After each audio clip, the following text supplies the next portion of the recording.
ब्रह्मा जी बोले, हे नारद, हिमालय के वचनों को सुनकर महर्षि वशिष्ठ बोले, हे शैलराज, भगवान शंकर इस संपूर्ण जगत के पिता और देवी पार्वती इस जगत की जननी है। शास्त्रों की जानकारी रखने वाले उत्तम मनुष्य वेदों में बताए गए 3 प्रकार के वचनों को जानते हैं। पहला वचन सुनते ही बड़ा प्रिय लगता है, परंतु वास्तविकता में वह असत्य व अहितकारी होता है। इस प्रकार का कथन हमारा शत्रु ही कह सकता है। दूसरा वचन सुनने में अच्छा नहीं लगता, परंतु उसका परिणाम सुखकारी होता है। तीसरा वचन सुनने में अमृत के समान लगता है तथा वह परिणामतः हित करने वाला होता है। इस प्रकार नीति शास्त्रों में किसी बात को कहने के 3 प्रकार बताए गए हैं। आप इन तीनों प्रकार में किस तरह का वचन सुनना चाहते हैं, मैं आपकी इच्छा के अनुसार ही बात करूंगा।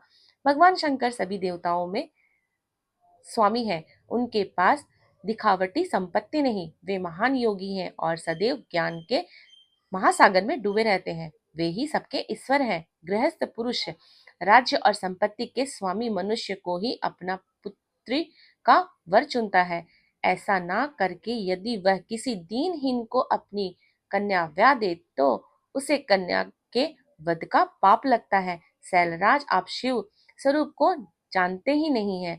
धनपति कुबेर आपका सेवक है। कुबेर को यहाँ धन की कौन सी कमी है, जो स्वयं सारे संसार की उत्पत्ति, पालन और संहार करते हैं। उन्हें भोजन की भला क्या कमी हो सकती है।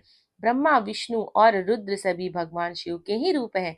शिव जी से प्रकट हुई प्रकृति अपने अंश से 3 प्रकार की मूर्तियों को धारण करती है।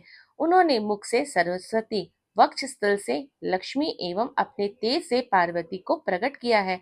भला उन्हें दुख कैसे हो सकता है। तुम्हारी कन्या तो कल्प कल्प में उनकी पत्नी होती रही है एवं होती रहेगी। अपनी कन्या सदाशिव को अर्पण कर दो। तुम्हारी कन्या के तपस्या करते समय देवताओं की प्रार्थना पर सदाशिव तुम्हारी कन्या के समीप पहुंचकर उन्हें उनका मनोवांछित वर प्रदान कर चुके हैं। तुम्हारी पुत्री पार्वती के कहे अनुसार शिव जी तुमसे अब तुम्हारी कन्या का हाथ मांगने के लिए तुम्हारे घर 2 बार पधारे थे, पर तुमने उन्हें नहीं पहचाना।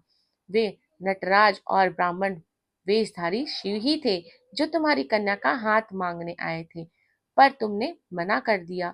यह तुम्हारा दुर्भाग्य नहीं तो क्या है। अब यदि तुमने प्रेम से शिव जी को अपनी कन्या का दान नहीं किया तो भगवान शंकर बलपूर्वक ही तुम्हारी कन्या से विवाह कर लेंगे। शैलेंद्र, यह बात अगर आप ठीक से नहीं समझेंगे तो आपका अस्तित्व